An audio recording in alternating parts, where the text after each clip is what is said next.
Hello, YouTube, and everyone watching on YouTube. I'm going to actually drag this. Hello, YouTube. That's what happens when we... Okay, so now I get rid of that toolbar thing. Now I can come back over and go out of that and focus on this and take a look. Zoom participants, can you still see? Is it still screen sharing, or did I get rid of that accidentally? No, you're fine. Okay, thank you. Glad to have that feedback ready to go. All right, welcome as we jump into what is week 7. We are cooking through our Bible study series. Glad to have you all on board.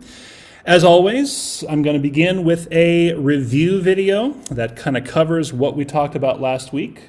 So as long as the sound is working, and I'll double check on that. Okay, let's push play and see if it works. I did not push play. I clicked, but nothing happened. There we go. The book of Genesis. In the first video, we saw how chapters 1 through 11 set up the basic storyline of the Bible. God has created all things, and he makes humans in his image to rule the world on his behalf. The humans choose sin and rebellion, and so the world spins out of control into violence and death, all leading up to the rebellion and scattering of the people in Babylon. And so the big question is, what is God going to do to rescue and redeem his world? Well, out of that scattering at Babylon, the author traces the genealogy of just one family that leads eventually to a man named Abram, later known as Abraham. And God's promise to Abraham at the beginning of chapter 12 opens up a whole new movement in the story. God calls Abraham to leave his home and go to the land of Canaan, which God says will become his one day. And in that land, God promises to make Abraham into a great nation, to make his name great, and to bless him. Now, these promises are connected back to earlier parts of the book. So Babylon had arrogantly tried to make a great name for itself, and that didn't go over very well. But God, in his generosity, is going to bestow a great name on this no-name guy, Abraham. And God's blessing of Abraham echoes all the way back to that original blessing God gave humanity in the beginning. So the question is, why is God going to bless Abraham and his family? And the last line of God's promise makes this clear. So that all the families of the earth will find God's blessing in you. Now, this is key for understanding the whole rest of the biblical story. God's plan is to rescue and bless his rebellious world through Abraham's family. And this is why the whole rest of the Old Testament story is just going to focus on this one family, eventually called the people of Israel. This is also why Israel will later be called a kingdom of priests at Mount Sinai. God wants to use them to show all of the other nations what he's like. And ultimately, this is the promise that gets picked up by the later biblical prophets and poets who say that its fulfillment will come through Israel's messianic king, whose reign will bring justice and peace to all of the nations. Now, at this point of the story, none of that's clear. You just have to keep reading and watch the promise develop. And so the rest of the book focuses on Abraham and his family. First, Abraham himself, then his son Isaac, and then his son Jacob, and then Jacob's 12 sons.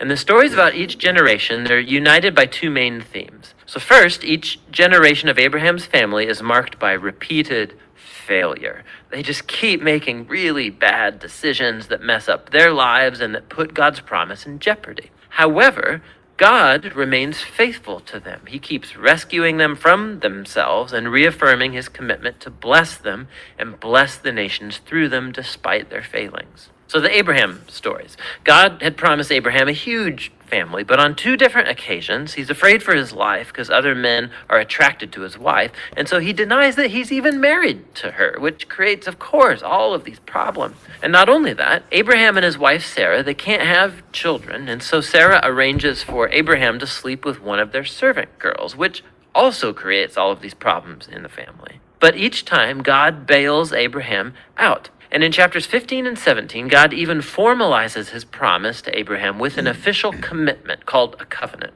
This is a classic scene. God invites Abraham to look up at the night stars and to count them. And he says, that's how numerous your family is going to be.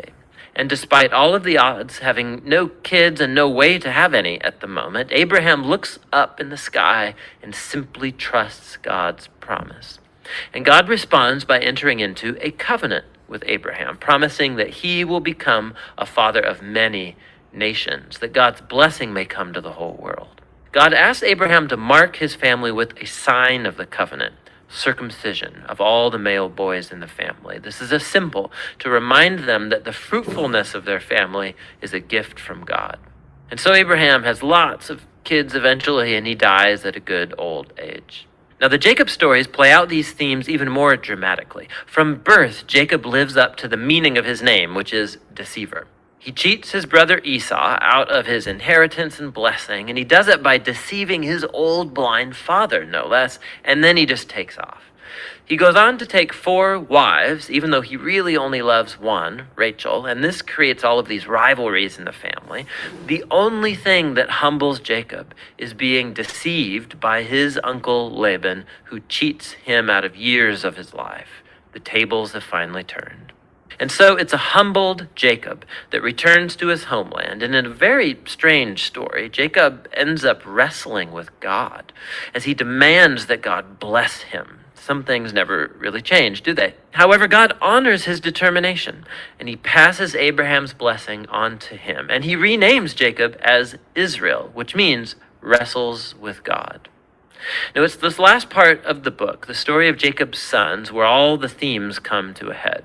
Jacob loves his second to youngest son, Joseph, more than any of the others, and he gives him this special jacket. And the 10 older sons come to hate Joseph, and so they kidnap him, and they plan to kill him, but instead they decide to just sell him into slavery in Egypt, where he ends up in prison. Talk about family failure. But God is with Joseph, and he orchestrates Joseph's release from prison, and Pharaoh ends up elevating Joseph to second in command over all of Egypt. And so Joseph saves the nation of Egypt during a famine. And he also ends up saving his brothers and his family from starving to death. And so once again, we can see the folly and the sin of Abraham's family is met with God's faithfulness, who subverts even the evil of the brothers into an occasion to save life. And this is actually what Joseph says right near the end of the book. He says to his brothers, "You all planned this for evil, but God planned it for good, to save many lives." Now, these words are strategically placed at the end of the book because they summarize not only the story of Joseph and his brothers, but the book as a whole. From Genesis 3 onward, humans keep acting selfishly and doing evil, but this God is not going to leave his world to its own devices. He remains faithful and determined to bless people despite their failures. You can see this especially in how that mysterious promise about the descendant of the woman gets developed throughout the book. So remember, Genesis 3, God promised that this wounded victor would come and crush the snake and defeat evil at its source. And the author then connects this promise directly to the line of Abraham. This is a part of how God's going to bring his blessing to the nations. Now, from Abraham, this promise gets connected to Judah, the 4th son of Jacob. And this is how. In an extremely important poem in chapter 49, in aging Jacob, he's on his deathbed, he wants to bless his 12 sons. And when he comes to Judah, Jacob predicts that Judah will become the tribe of Israel's royal leaders, and that one day a king will come who will command the obedience of all the nations and fulfill God's promise to restore the garden blessing to all of the world. And then after this, Jacob dies. And later, Joseph dies too. And the growing family remains in Egypt. And so the book of Genesis ends with all of these future hopes and promises left hanging and undeveloped. And it forces you to turn the page to see how it's all going to turn out. But for now, that's the book of Genesis. Thoughts, comments, observations?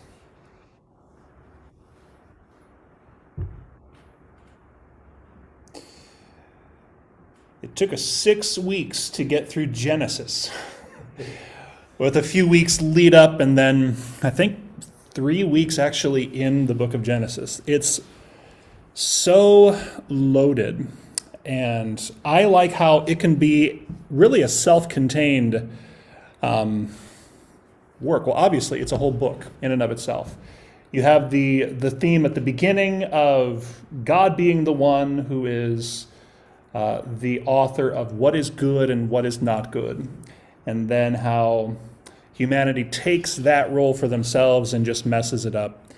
By the end, we have this line from Joseph's lips.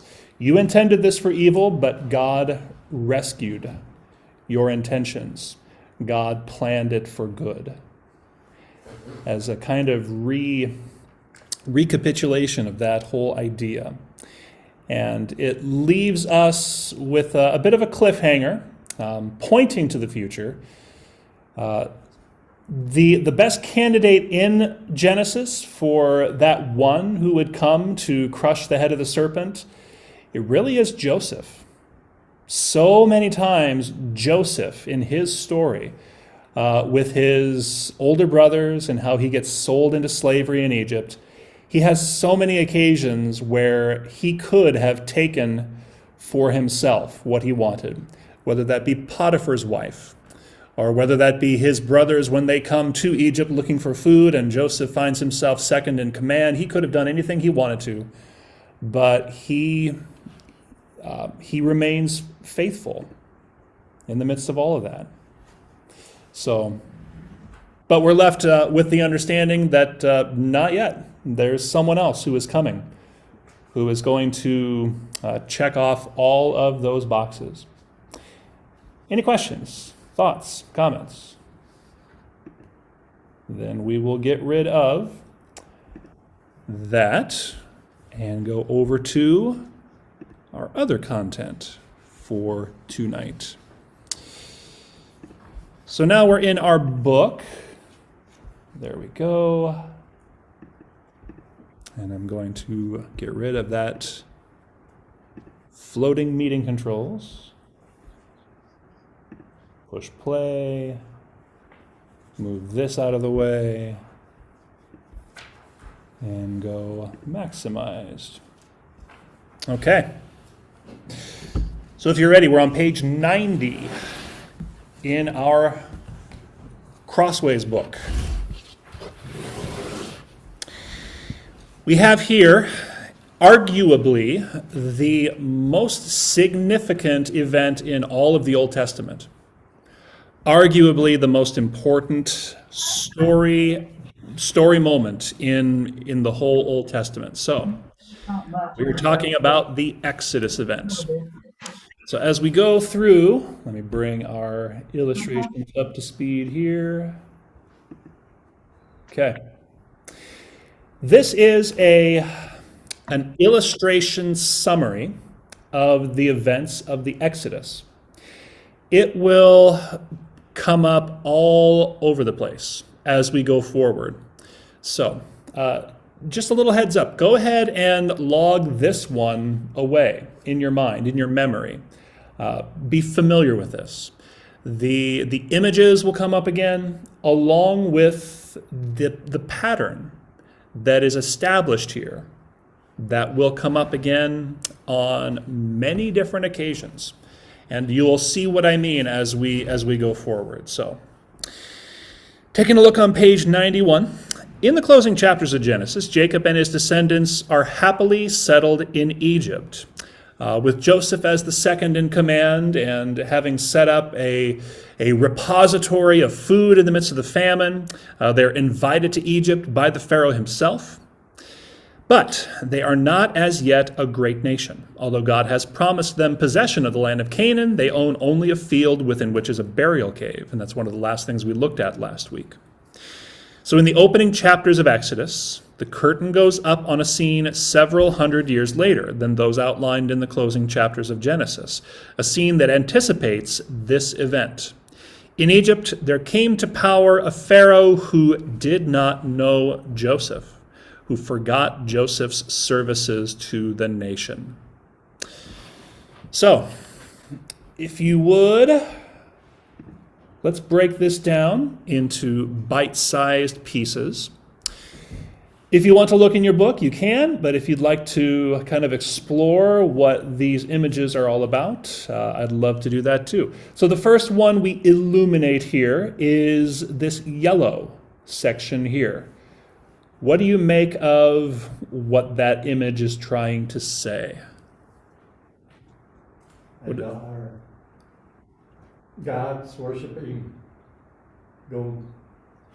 It's a yellow color, so maybe they're worshiping golden idols. That's what came to my mind when I saw it. Mm-hmm.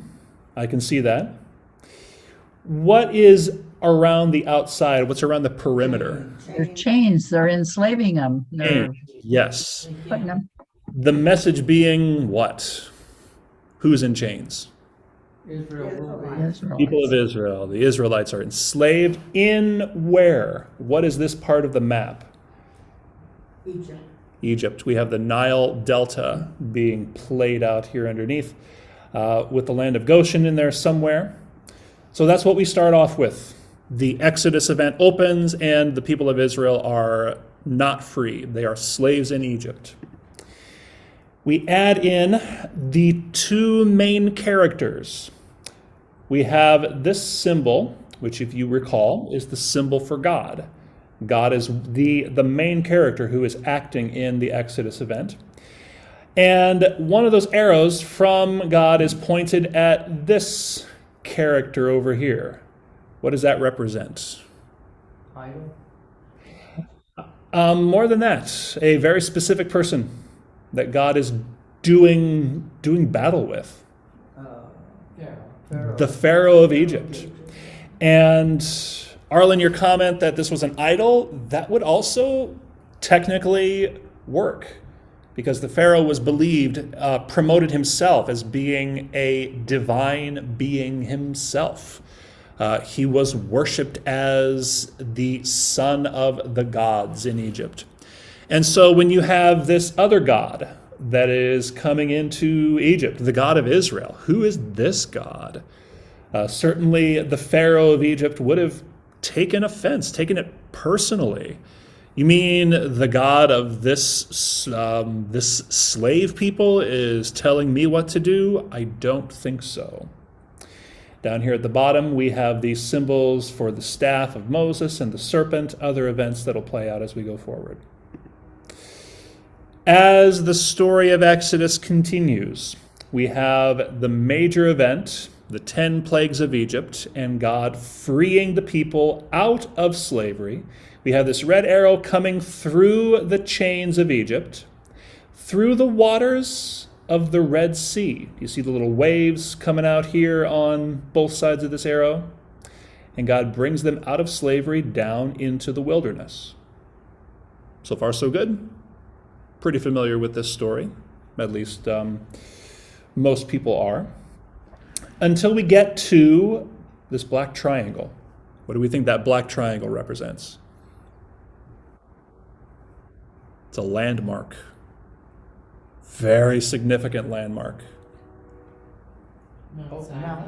Mount Sinai, yes. Down here on this peninsula, somewhere, we have the meeting of God and his people. And in the middle of this black triangle, you have this tablet. You can see the yellow tablet with several things on the tablet. When we come to, I think next week, is when we dissect what a covenant looks like, or looked like for the people at this time. If your eyes are good enough to see, you'll notice there are 6 elements. There's 2 little dots on the top, and then there's the third line, which is the law codes, the 2 tablets within this tablet, and then there's 3 more elements underneath to make a total of 6. We'll talk more about that next week. Also, at Mount Sinai, we have this ring of circles going around, and this is our symbol for community. If you recall I think it was week number 2, we showed an image of a group of people all holding hands, all in a circle around planet Earth. And that was our symbol for community. To abbreviate that, we've taken away all the bodies and we've kept the heads. So these are people, and they're all together in a community. And in this case, what is in the middle of this community is what makes them a community. So we have the Sinai event, And we have the law code, we have the covenant that is made with them at Sinai. And then we also have this other yellow object down underneath.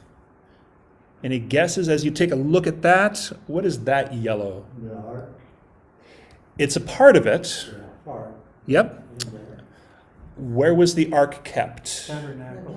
The tabernacle, the tent, the focal point, the house for God's presence, God's own presence as God lived among God's people.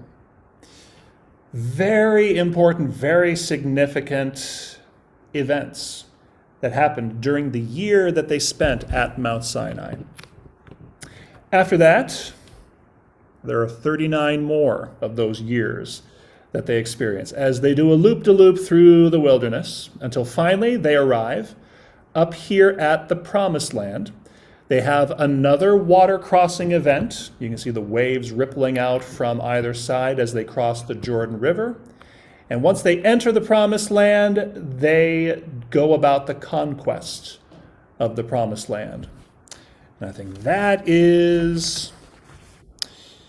that's in our next book. That's Unit 11, I think, that we'll be taking a look at the conquest itself under Joshua. So this is a summary of the Exodus event. There's a lot that happens. We'll dive into a little bit more of the specifics, a little bit more of the details in some of the later pages. But as this stands, any questions or comments? It looks in that yellow down at the tabernacle net, it looks like there's lines going up like it's burning or something down in the corner. Yes, Why do they have that? that is where the sacrifices were offered.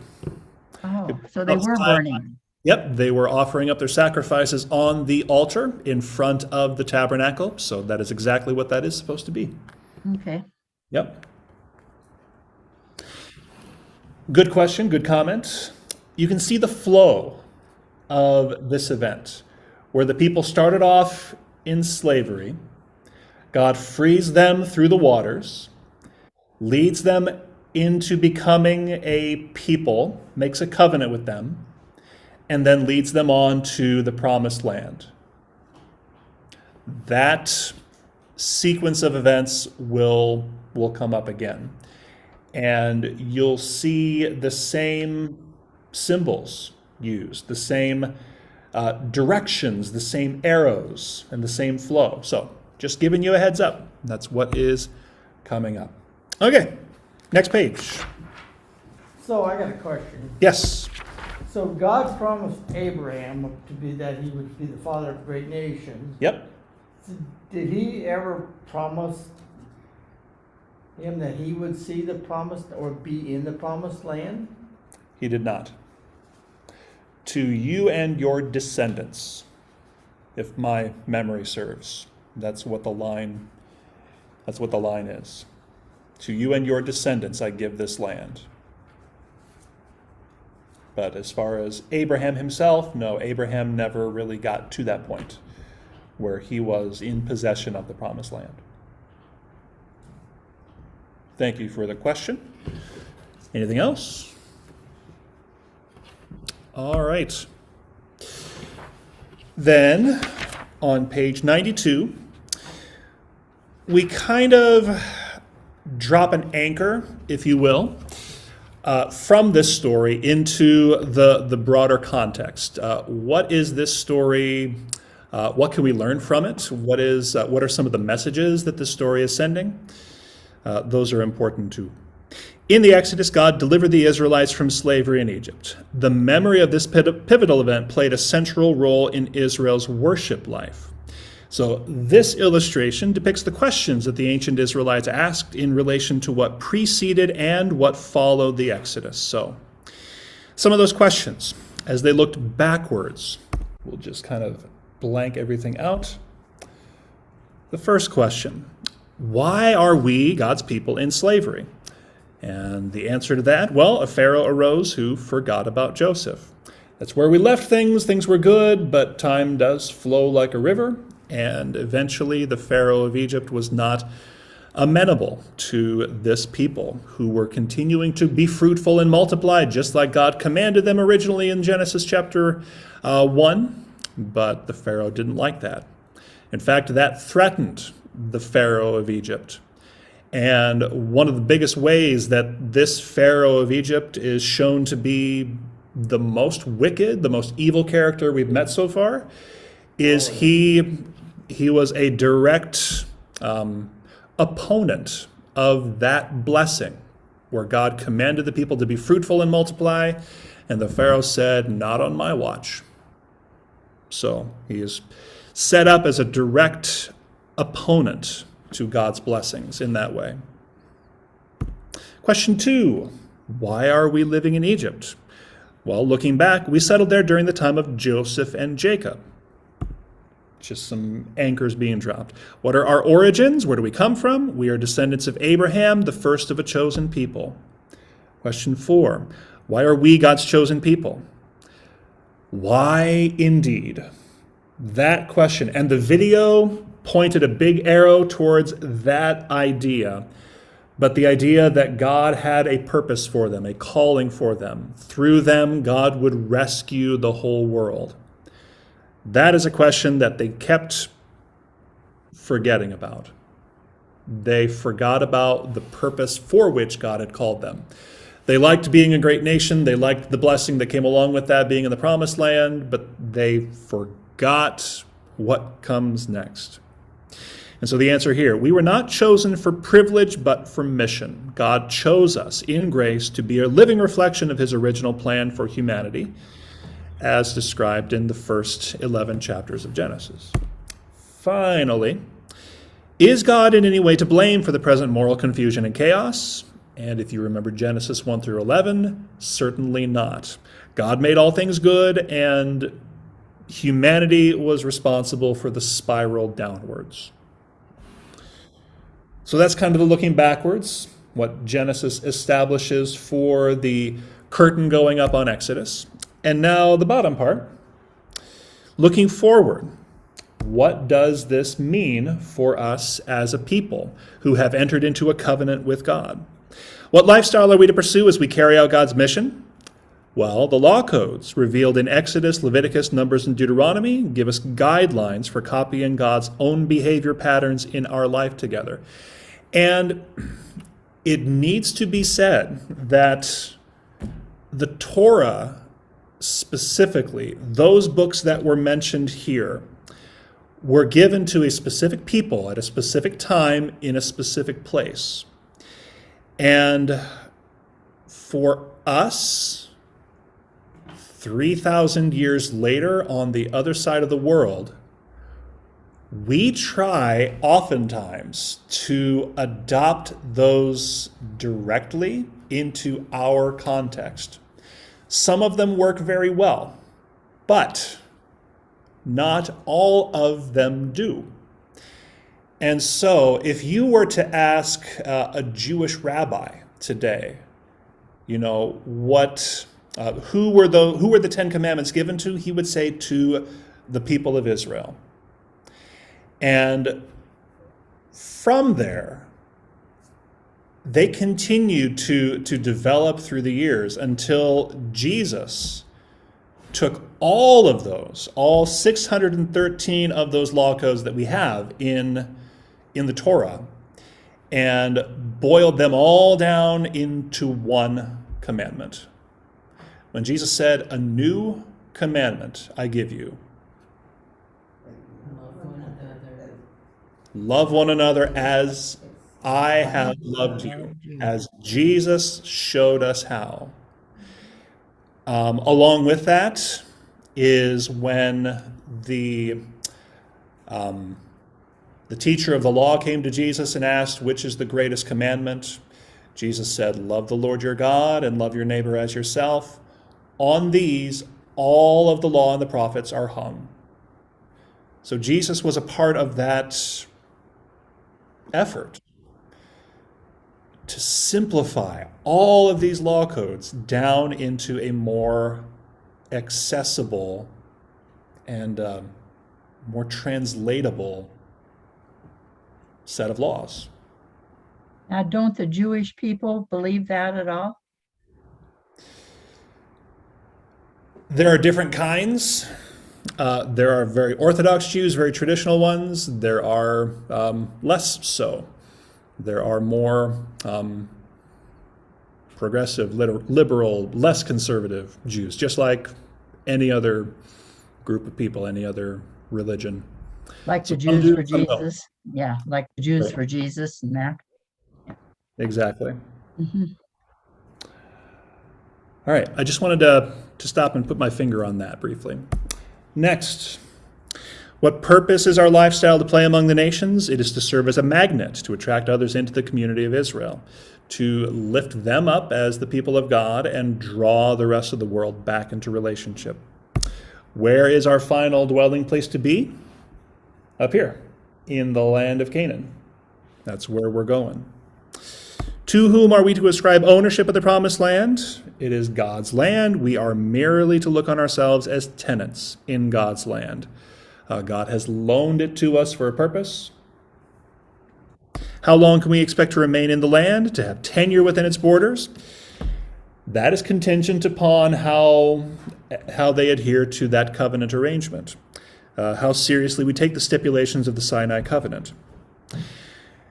Any guesses as to how well they kept their end of the bargain? How well they kept their part of the covenant? Not well. No. Not good at all. The prophets were sent to call the people back to this covenant arrangement. They pointed to the Sinai covenant with everything that they said. And they warned the people that if they kept the covenant, things would be good. If they did not keep the covenant, they would soon be out of the promised land. The people did not listen, and the prophets were right. So these questions, we're laying them down because the rest of the story is built upon these kinds of questions. Any thoughts? I have two. I have two thoughts. Start over here. One goes with question number 5. People today still blame everything going wrong on God. I mean, why did God let this happen? Yeah. I mean, I know that it's not the way it is. It's not what we believe. It's not what we were taught. But there's a lot of people in the world who live by that philosophy. How come God just doesn't step in and make this better? Right. Why do all these bad things happen to good people? Right. And then my second one is on the bottom part on number 2. Actually, that's still our purpose. It's only not necessarily the community of Israel, but to bring people into the community of Christians. That is what I would say as well. So much of, the calling of the people of God then is the same calling of the people of God today. And I believe that we are the people of God today. So I like how this sets it up. This establishes what God's purpose for God's people is. And it gives us an incredible origin story that we can look back to. This is when God started the work, started the effort, turned the ignition on this engine, this machine, this vehicle. That's the word I'm looking for. Definitely. Ernie was having a question. What? I forgot. Okay, how I was gonna put it. Okay, God, the promised land. Right. Why is it right there and there only? In the world. Yeah. In the world. Yeah. Uh, If you have your book, turn to page 8. I'm not going to put it up on the screen here because I'd have to close some things and open some things, but I think everybody has a book, so I'd like you to look at page 8 to answer that question. And it shows a map, and it shows where the promised land is in that white circle.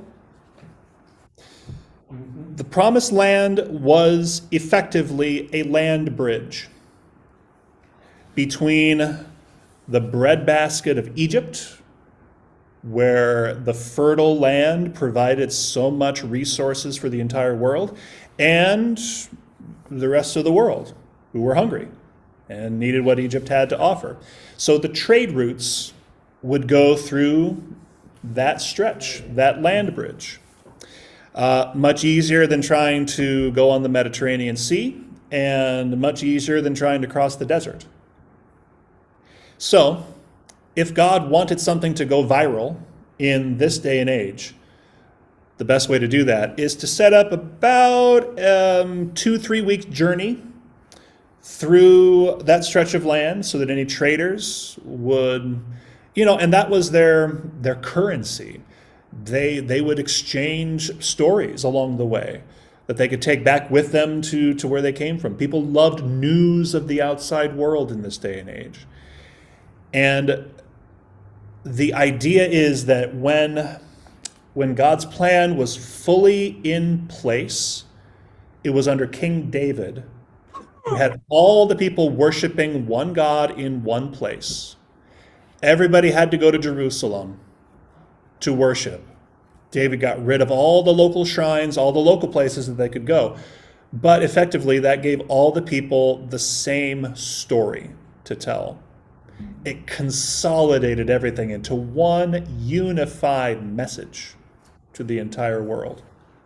So it was for a very practical purpose that God stuck the people in this spot. That was also known as, all the way across, and the breadbasket of the world at that time. Yeah, and Egypt grew very wealthy from the trade that happened. So yeah, they'd promote themselves, they would, Rivers. oh yeah, absolutely. Good question. Joe was going to ask something. Just comment, just way off the wall. When it, question 4, to whom are we ascribing? I have Nutty Buddies. Yeah, I have one of those. Okay, and I have Oreos and I have Rice Krispies. Oreos. Ownership of the Promised Land. And I think too today, like so many of us making our wills out and everything, like we actually own stuff and control stuff. Right. And really, when you get down to it, we all get a burial plot. Right. When it's all said and done. Mhm. And the only thing you really have to pass on is your children or your community. Yep. What kind of, people did you associate with, and what kind of things are gonna go forward when they say, oh, I remember Joe. Yeah. She was always making terrible. But I just, Yeah. these people and everything, it's all the same. It is. We don't own anything. Yep. No, but when you said children, that rang a bell with me. And I hope to leave, if medicine doesn't take everything, leave something to my children so they can use that to work on farther in the world. Yeah. It's all in the attitude, though. It's all in the approach. and how you raised your kids is how they. Right. This is awful to say, but Hitler said, give me a kid till he's 10 and he's mine forever. Mm-hmm. How you raised your kids starting out is, Yep. you've already set them on the path. And once they're on that path, it's very challenging, very difficult for them to jump from that path to a different one. It's not impossible. And that just, But- they just ideas are flying. Yep, absolutely. Good conversation. What else? Other thoughts, comments from the room or the Zoom? And the Hitler is from some friends we still have today. He was right, because they didn't take their kids to Sunday school or something, the Germans didn't. Maybe some of the other countries did, but Mm-hmm. Yeah, that's where they started, as far as I'm concerned, their downfall. yeah. Okay. When they came to this country, they changed their ways, but Yeah. the ones that stayed in Germany, they didn't get to go to church as little kids. All right, let's turn to page 94 and 95. Our last illustration before we jump into the heavy reading pages. This illustration is trying to capture something,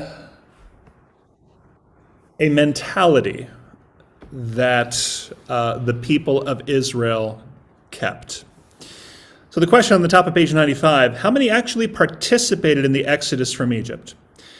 Well, if we take numbers literally, according to Exodus chapter 12, verse 37, it was 600,000 men on foot, besides children, and most certainly besides women. Exodus 12:38 adds, a mixed crowd also went up with them, and livestock in great numbers, both flocks and herds. In an ancient Israel's faith and history, biblical scholar George Mendenhall writes this, that if those numbers are to be taken literally, if the Exodus group comprised 600,000 young men, then the whole group, including women, children, and older men, would have totaled 2 or 3 million people. This is implausibly high. For example, if 3 million people marched 25 abreast, this many people would form a column almost 200 miles long, meaning that the front of the line would have reached Mount Sinai before the back of the line had left Egypt. Just to give you an idea of what numbers can be and what they maybe are not in the Bible. Most certainly that number is not to be taken literally. If you think about that, how many people live in the state of Nebraska? Yeah. Probably, I could look it up on Google, but yeah, that gives you an idea. So now, the following comments might help understand the Jewish approach to remembering past events. In 1620, the Pilgrim Fathers came to the United States on the Mayflower. In 1770, Captain James Cook aboard the Endeavour explored the east coast of Australia and claimed it for England. Was anyone who is living today aboard the Mayflower or the Endeavour? We say no. Of course not. Life began for us only during the past century. We did not take part in events that took place hundreds of years ago. When people who live in the Western world like us think about past events, they remember them in the sense of recalling them. But when the ancient Israelites thought about past events, they did not merely recall them. They saw themselves as having participated in them. For example, when they offered their first fruits to God, they confessed the following creed. From Deuteronomy chapter 26. You shall make response before the Lord your God. A wandering Aramean was my father. He went down into Egypt and lived there as an alien, few in number, and there he became a great nation, mighty and populous. When the Egyptians treated us harshly and afflicted us by imposing hard labor on us, we cried to the Lord, the God of our ancestors. The Lord heard our voice and saw our affliction, our toil, and our oppression. You get the idea.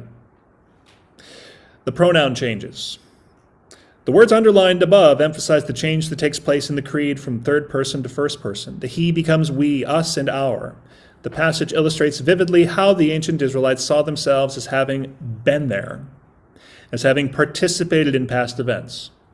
Although only some hundreds or several thousand Israelites might have taken part in the actual Exodus event, still today, all Jewish people continue to celebrate their participation in this ancient event.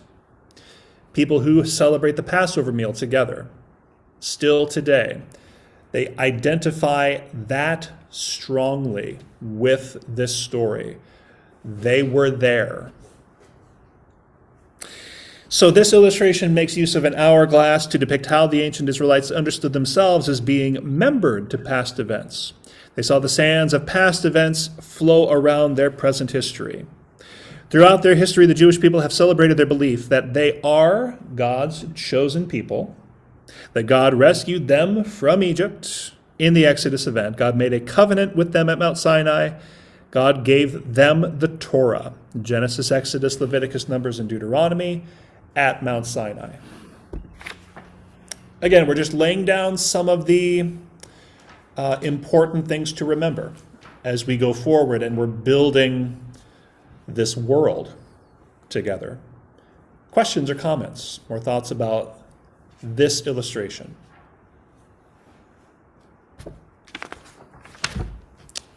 All right.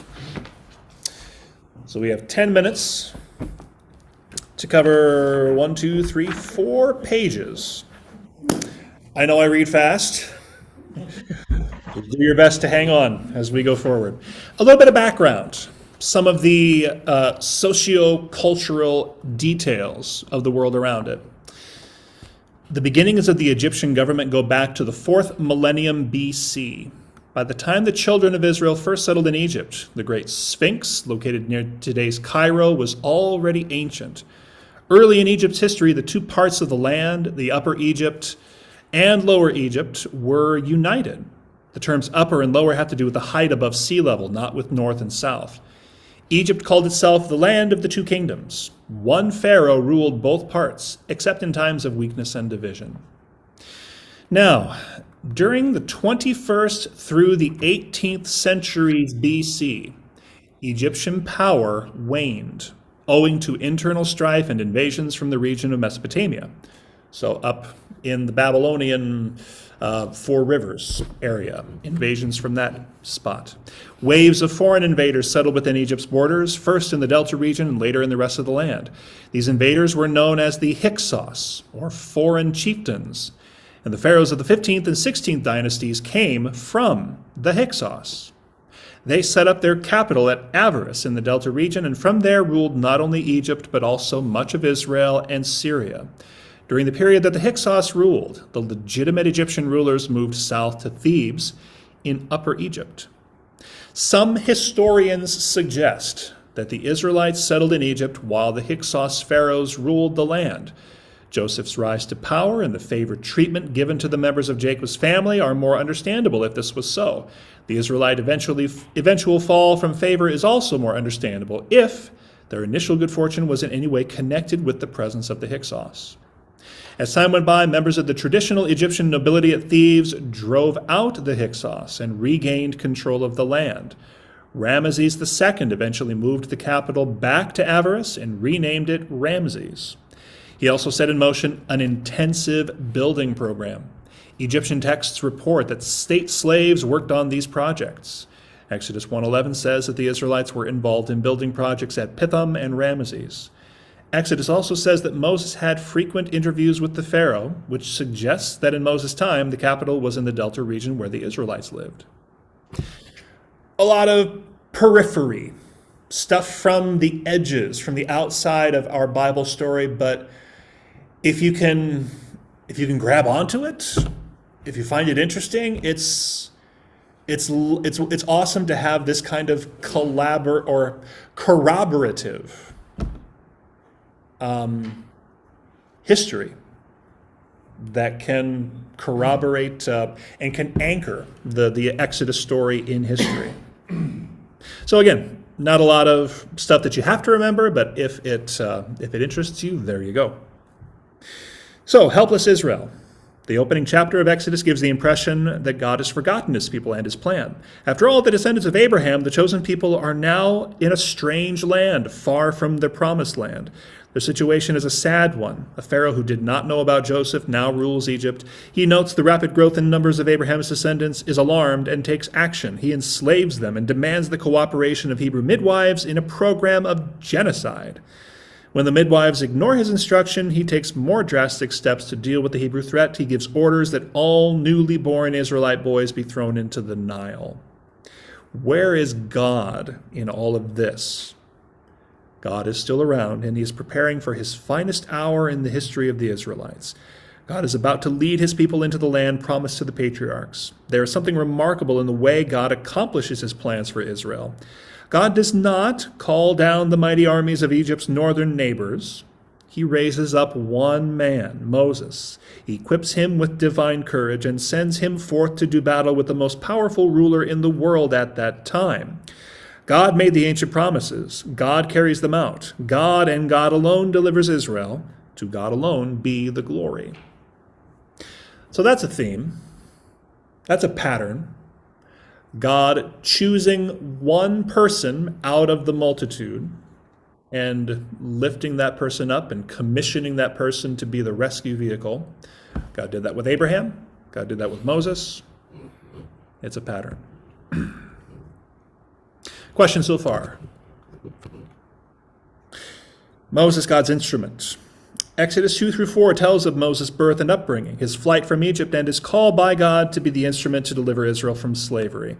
Initially, Moses was anything but enthusiastic about getting involved in God's plan. He was sure that the people would not believe that God had appeared to him, and that the Hebrew people would not accept him. Even after the Lord provided Moses with signs to substantiate his story and authority, he still held back. After all, Moses insisted that he was not an eloquent speaker. Moses submitted only when God agreed to send Aaron along with him to do the talking. Although the initial response of the people to Moses and Aaron was encouraging, they were not always so enthusiastic about God's ways with them. God confronted and commissioned Moses at Mount Sinai. Moses questions concerning God's name. If the people ask, "Who sent me? Who shall I say has sent me?" And God tells Moses, "Tell them, I am has sent me." This points to the significance of the use of names in the ancient Near East. In the world of that time, a name was more than just a label, more than just an identifier. It was a part of the person, almost an extension of a person, and it reflected that person's nature. To know someone's name was to have a certain power over that individual.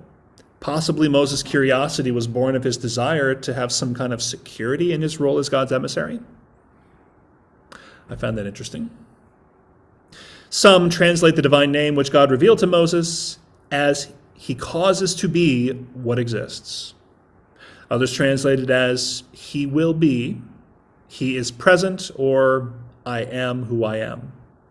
Some suggest that God's answer is a refusal to answer and a declaration that God is beyond naming and therefore beyond humankind's power to control. God is to be known not by any name, but by his actions, in particular by his actions in relation to Israel's history.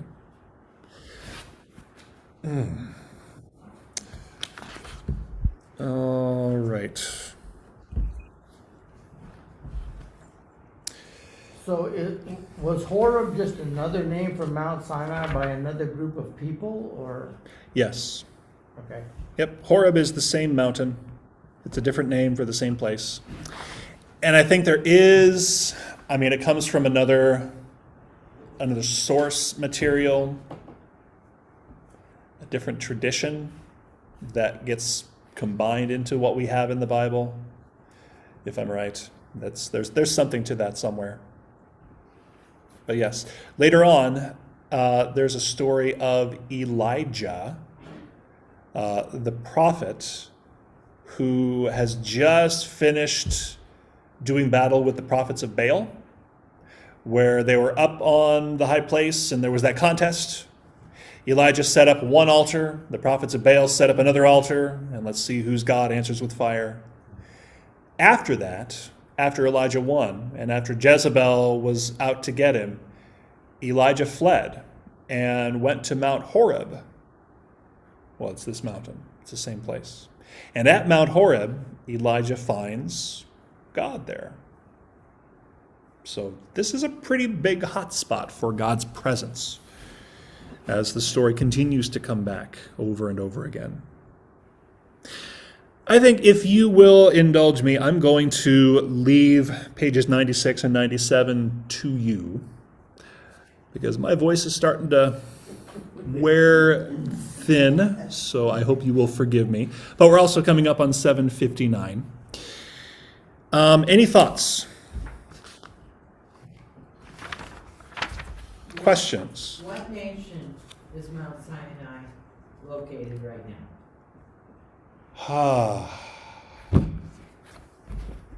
Good question. Do I Is have? it in Israel? No, No. it is not. Do I have? Yeah, I have maps on here. I wonder what happens. I'm going to try something here. View these floating meeting controls. I'm going to stop sharing that. I'm going to start sharing maps. Okay.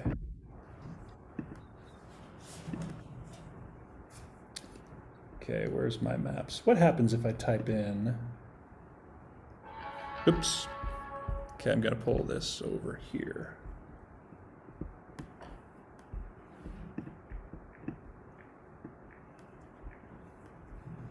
Resume. Okay. And maybe this is more complicated than I need it to be, but I'm curious now. So search maps.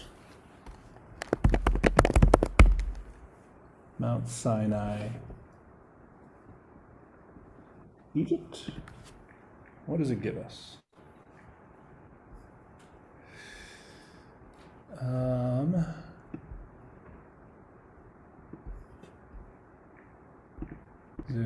I'm zooming in. And like I said, maybe this is more complicated than I need it to be, but I'm curious now. I'm sorry. No, it's fine. I get to play around. Must be in Saudi Saudi Arabia. Arabia, that's what I was Okay. thinking. Saudi Arabia. Saudi Arabia. Mount Sinai in Egypt or Saudi Yeah, Arabia. it looks like Okay. Saudi Arabia from the picture on page 14. I mean, Yeah. Oh, the Map okay. is on page 14. Map mode, okay. Yep, so that's where we're at. Here's the delta, the Nile Delta, down into the Promised Land, around in a circle in there, and crossing the Jordan River into the Promised Land here. There's Jerusalem. So yeah, Saudi Arabia, there you go. Would be. Other questions? Thoughts, comments? Okay. So, with that, then, I would like to thank everyone for being with us tonight. Thank you all those on Zoom. Thank you those watching on YouTube.